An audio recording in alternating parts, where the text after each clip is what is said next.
Hello, everyone. My name is Pedro Alves, and I'm an SRE at Zalando, and I'm here to show you how we took services out of service level objectives. In this talk, I'll present you the concept of operation-based SLOs. We'll start with the challenges that we faced with service-based SLOs and how this new type of SLOs helped us overcome those challenges. But let's start at the beginning. And the beginning started with service-based SLOs. By now, everyone's familiar with SLOs that set targets for individual services. You can set them on availability, latency, whatever other SLI is relevant to you. And the benefits and mechanics of SLOs are well known, particularly when it comes to helping balance feature development and improving a service's reliability when the SLO is breached. So all of this sounded great. So we definitely wanted SLOs. So we set out to define SLOs for our services. So this being our service landscape, the first challenge was applying SLOs to all of them, or at least a significant part of them. And challenging as it was, it definitely did not stop us. We did our best, and we managed to cover a significant portion of that service landscape. And to be sure that SLOs were centered around products, we involved product managers in the discussions to define those SLOs. We accumulated thousands of SLIs and SLOs in our report tooling, and teams would review those on a regular basis, mostly through reports like the one you're seeing on the screen. But at the end of the day, we weren't really getting the benefits that we were expecting. Now, one of the main reasons for that is that in a microservice architecture, a product is implemented by multiple services. And additionally, a given microservice can actually contribute to multiple products. So trying to have product-focused SLOs on individual microservices proved to be a hard-to-solve problem. Essentially, the learning we got is that the boundaries of products do not match those of individual microservices. So to summarize the challenges that we faced, we already mentioned the number of microservices that we had to cover and the challenges mapping those to products. But there are two additional challenges that I'd like to bring up. One of them, having SLOs on such a fine-grained level meant that the most common management level was team lead.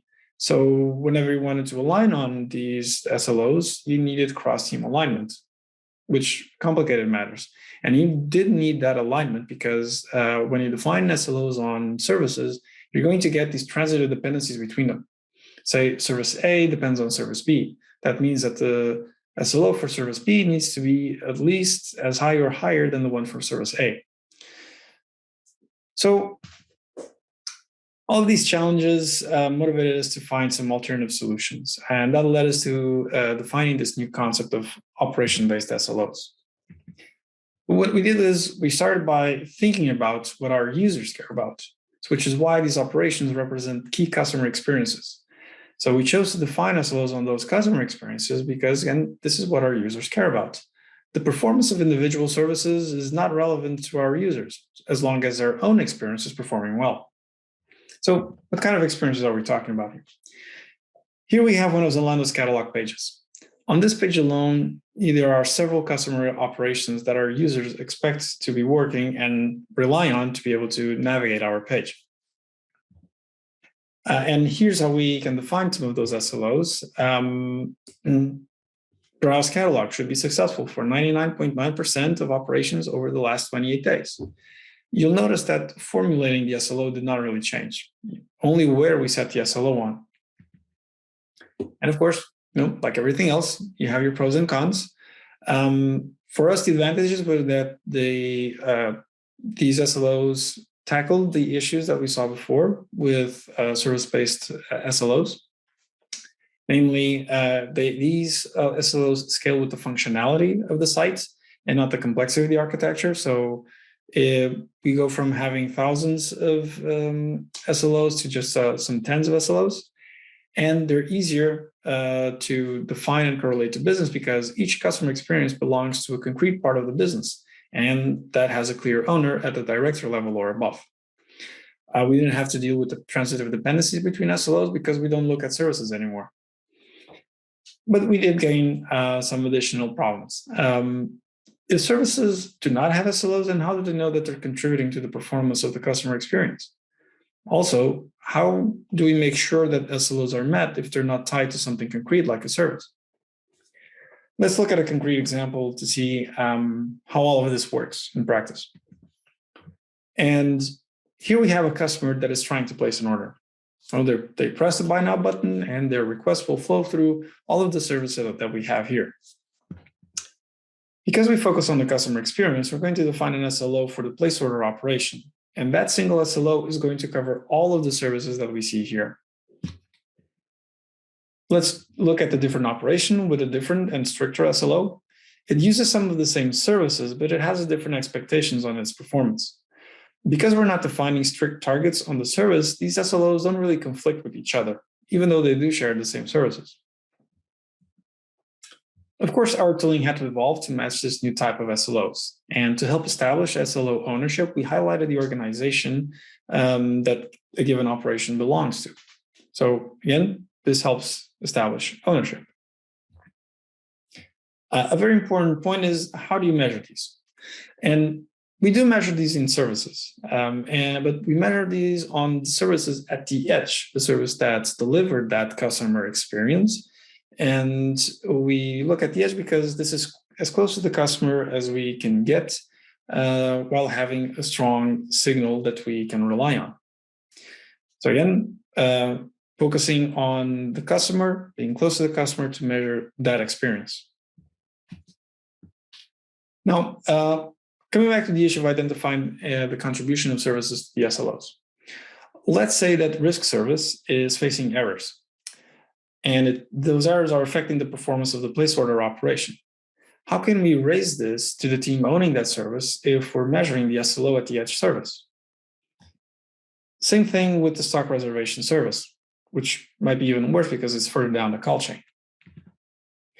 So in order to be able to identify these contributors to SLO regression, we turn to distributed tracing, which is our primary data source for operation-based SLOs.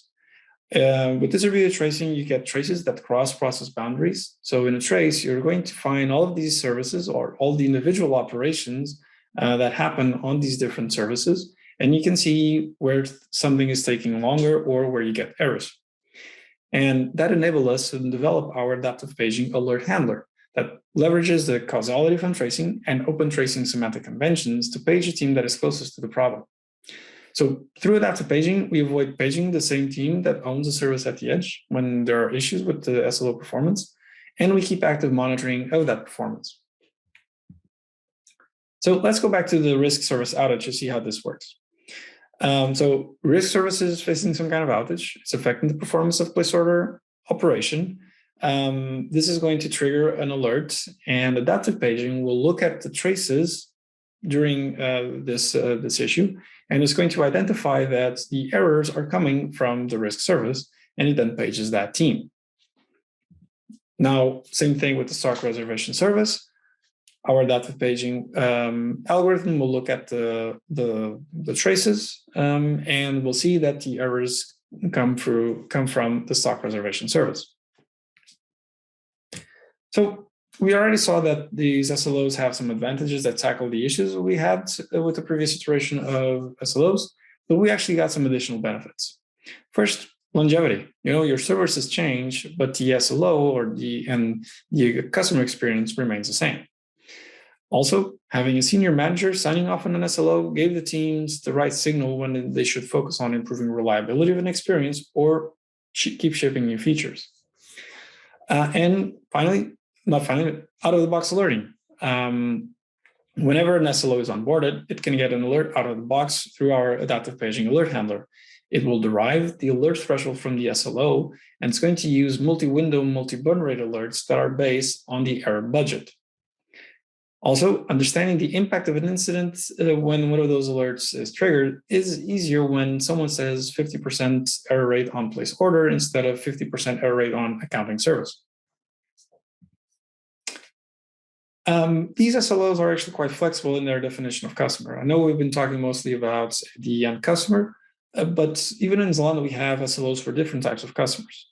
We have end customers, we have Zalando partners, and we have developers. Within the SRE department, we own the observability platform. So we have SLOs like ingest metrics, query traces. And now, to help teams define and onboard these SLOs, we standardize this process. The first step in the process is to identify those key customer experiences. Then we identify the senior manager that is responsible for those experiences, and we get them to sign off on the SLO. Then we measure that experience on the edge services, again, as close to the customer as possible. And then we identify the services that play a part in that customer experience and notify their owners that there is an SLO that their service contribute to. You want to be transparent about these things, particularly when you have an alert handler that can page any team in the call chain. Finally, regularly review the performance of an SLO in operational review meetings of the department that owns the customer experience.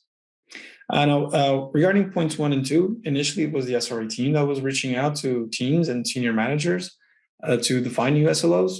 Today, those teams and those senior managers reach out to us saying, hey, we have this that we'd like to cover with an SLO. So this tells us that the culture around SLOs is changing. That's all I have for you today. I wanted to present this new type of SLOs and share the experience we've had so far with them. And I hope this inspired you to give operation-based SLOs a try, or that it inspires the development of a different type of SLO. Thank you for watching.